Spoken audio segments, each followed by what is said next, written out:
जय माँ काली। मित्रों, आपका हमारे चैनल माँ काली माँ दुर्गा शक्ति संवाद में स्वागत है। मित्रों, अगर आप हमारे चैनल पर नए हैं तो हमारे चैनल को सब्सक्राइब कीजिए, लाइक कीजिए, शेयर कीजिए। साथ ही नोटिफिकेशन बेल को भी प्रेस कीजिए, जिससे हमारी आने वाली वीडियोस का नोटिफिकेशन आपको तुरंत मिल जाए। मित्रों, आज का जो विषय है वो विषय ये है कि किस प्रकार तांत्रिक आपके घर के देवी देवताओं को उतार कर ले जाता है।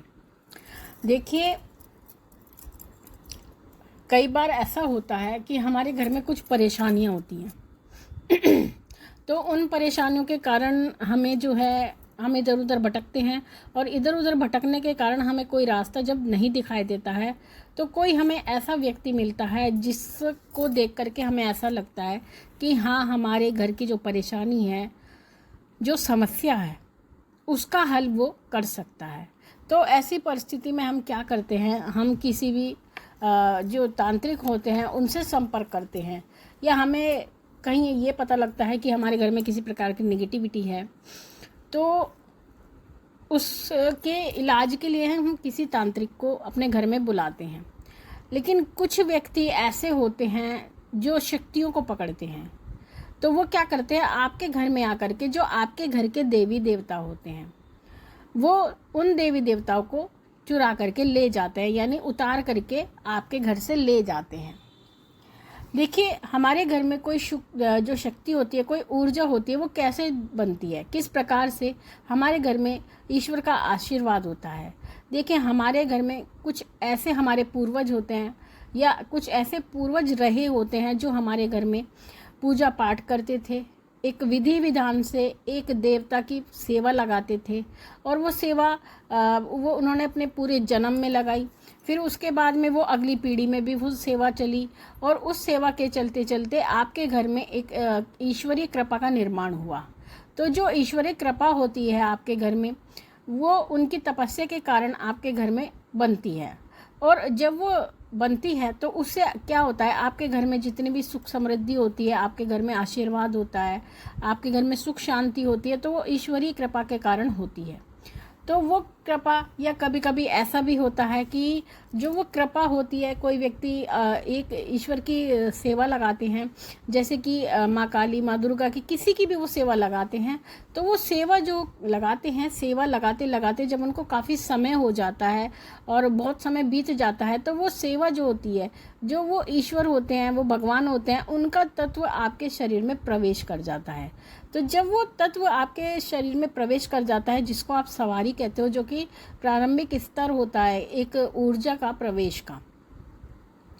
तो जब वो आपके शरीर में प्रवेश कर जाता है तो वो आपको, आपके घर का भी कल्याण करता है, आपके परिवार का भी कल्याण करता है। लेकिन जब आपके घर में कोई परेशानी आती है तो आप इस चीज़ को भूल जाते हैं कि हमारे घर में क्या चीज़ है, क्या नहीं है, हमारे जो घर के परिवार के सदस्य हैं उनके ऊपर क्या चीज़ है। आप क्या करते हो, उनको बुला लेते हो, और जब वो आते हैं तो आपके घर में आने के बाद में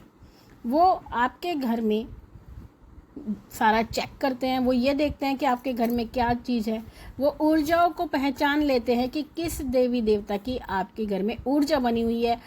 कुल देवी कुल देवता की बनी है, पितरों की बनी हुई है, या जो उच्च देवी देवता हैं उनकी बनी हुई है। तो वो सभी ऊर्जा चेक करते हैं।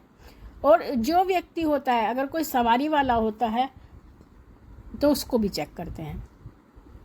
तो उसके बाद में वो क्या करते हैं, आपके घर में से कुछ उतारे करवाते हैं,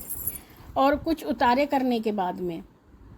जैसे कि आपके सिर से चावलों का उतारा कर दिया जाता है, वो चावल उतार करके आपके सर से ले जाते हैं, या जो पीड़ित व्यक्ति होता है या कोई सवारी वाला व्यक्ति होता है उसके सर से चावलों का उतारा कर लेते हैं और उतारा लेकर के चले जाते हैं। या फिर एक तरीका तो ये होता है शक्तियाँ उतारने का, या फिर वो ऐसा करते हैं कि आपका कहते हैं कि आप हमें अपने घर का पूजा स्थल दिखाइए, तो आप लोग दिखाते हो कि हाँ, दिखाना चाहिए महाराज जी को कि हमारा घर का पूजा स्थल सही है नहीं है जहाँ हम पूजा करते हैं। तो वहाँ पर भी वो क्या करते हैं, वो वहाँ पर बैठ करके कभी कभी आपके पूजा स्थान पर पूजा भी करते हैं, और वहाँ से कोई भी सामग्री आपके पूजा स्थान की, जिसमें फूल भी हो सकता है, धूप बत्ती का वो राख भी हो सकती है, या फिर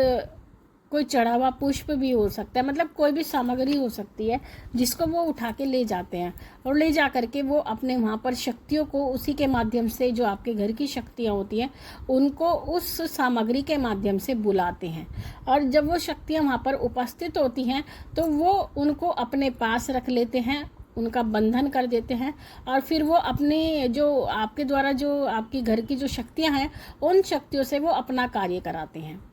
और जब जिस घर में देवी देवताओं का, कुल देवी कुल देवता का, पितरों का बंधन हो जाता है तो उसके बाद में जब वो कार्य आप करा चुके होते हो कि अब लगता है हमारा प्रॉपर इलाज हो चुका है घर का, और उसके बाद में इलाज होने के बाद में आपके घर में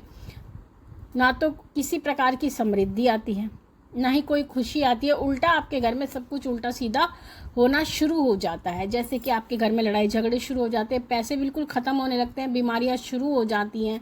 आपके बनते बनते काम बिगड़ जाते हैं, आप ऐसी स्थिति में आते हैं कि जैसी स्थिति आपने कभी नहीं देखी, यानी कभी कभी आप शून्य पर भी पहुंच जाते हैं। तो आप ये मान के चलें कि आपके घर में जितनी भी दिव्य ऊर्जा थी या दिव्य कृपा थी और जो दिव्य शक्ति ऊर्जा बनी हुई थी उसको किसी ने उतार लिया है, उसका किसी ने बंधन कर दिया है। तो जब या फिर सवारी होती है, सवारी को उतार लिया जाता है। जब सवारियां उतार ली जाती हैं तो सवारियां आपके शरीर में प्रवेश नहीं की जाती, उनको उतार करके अपने पास रख लिया जाता है और उनसे काम कराया जाता है और आपका जो शरीर होता है वो खाली हो जाता है। जो कहते हैं ना, आपने धन कमाया, जो आपने सेवा लगाई, आपने इष्ट की लगाई या शक्तियों की सेवा लगाई, तो वहाँ पे आपने परिश्रम किया, क्योंकि कोई भी चीज़ बिना परिश्रम के नहीं मिलती है। तो जो आपकी कमाई थी वही वो उतार के ले जाता है, यानी जो दिव्य कृपा होती है उसी को वो उतार करके ले जाते हैं, आपका शरीर खाली हो जाता है। या कभी कभी वो क्या करते हैं, आपके घर में आते हैं, आपके घर का कीलन कर जाते हैं। कीलन वो इस प्रकार करते हैं कि जैसे आपके घर में 4 कोने होते हैं तो चारों खूंट अगर आपकी खाली होती है, ऐसा कभी आपने देखा होगा किसी का घर होता है कि वो बीच में बना होता है और जो घर के चारों कोने होते हैं वो खाली होते हैं, तो वो क्या करते हैं, कभी कभी वो आपके घर में किसी प्रकार की शमशान की कोई भी चीज़ डाल सकते हैं, चारों कोनों में राख डाल सकते हैं, तो उससे आपके घर का वो कीलन कर देते हैं। तो कीलन में क्या होता है कि जो आपकी जो देवता होते हैं वो बंध जाते हैं और कोई भी अच्छी शक्ति आपके घर में प्रवेश नहीं कर पाती है, यानी जो दिव्य ऊर्जाएं होती है वो प्रवेश नहीं कर पाती हैं और आपका घर जो है कील दिया जाता है, लेकिन आपको इसका ज्ञान नहीं होता है और आपके साथ में फिर परिस्थितियां बिगड़ती हैं। तो ये जब परिस्थितियां बिगड़ती हैं तो इसका अर्थ है कि आपके साथ कुछ अच्छा नहीं हुआ है। इसीलिए जब भी कभी आपको किसी भी प्रकार की परेशानी हो तो आपको सोच समझ के निर्णय लेना चाहिए, क्योंकि अगर हमारे घर के जो देवी देवता होते हैं या पितृ होते हैं या हमारे घर की जो दिव्य ऊर्जाएं होती हैं, अगर उनको बांध दिया जाता है या उतार लिया जाता है तो उसके बाद में हमारा जितना हमने आज तक किया था या हमारी पीढ़ियों ने जितना किया था, आज तक सेवा लगाई थी, ईश्वर को मनाया था, वो सब शून्य हो जाता है। और जब शून्य हो जाता है तो शून्य में कुछ नहीं बचता है। तो आपको इन बातों को ध्यान में रखते हुए आपको बहुत सोच समझ के निर्णय लेना चाहिए और अपनी परेशानी को पहले खुद पहचानने की कोशिश करनी चाहिए कि वास्तविक रूप से हमारे घर में क्या परेशानी है। ज़्यादा बड़े परेशानी हो तभी कुछ सोचें, छोटी मोटी परेशानियों को हैंडल करने की कोशिश करें। और अगर आपके घर में सवारी आती है और ईश्वरीय ऊर्जा बनी हुई है तो उससे आप मदद लेने का प्रयास करें, क्योंकि हम हमेशा कहते आए हैं कि अगर किसी बच्चे के ऊपर भी सवारी आती है तो एक छत के नीचे जितने लोग रहते हैं, यानी जिस घर में आप रहते हो उस छत के नीचे जितने लोग रहते हैं वो उनका पूछा दे सकते हैं, उसका पूछा देने में उनके ऊपर कोई भी प्रभाव नहीं आता है। लेकिन जब आप बाहरी लोगों का पूछा देते हैं तब आपके ऊपर, आपके शरीर पर या आपके जीवन पर वो प्रभाव आता है। तो इसलिए इस बात को समझे, बहुत ही महत्वपूर्ण वीडियो थी आप सभी के लिए और आगे इससे संबंधित आगे भी वीडियो बनाएंगे कि किस प्रकार से बंधन से छुड़ाया जाता है या क्या हम खुद भी कुछ ऐसा कर सकते हैं जिससे कि हमारे देवी देवता बंधन से छूट जाएं। तो मित्रों, ये थी जानकारी आप सभी के लिए। माँ भगवती से यही प्रार्थना करते हैं कि वो आपके भंडारे भरती रहे, आपकी सभी मनोकामनाओं को पूर्ण करती रहे, आप पे अपना पूर्ण आशीर्वाद बना के रखे।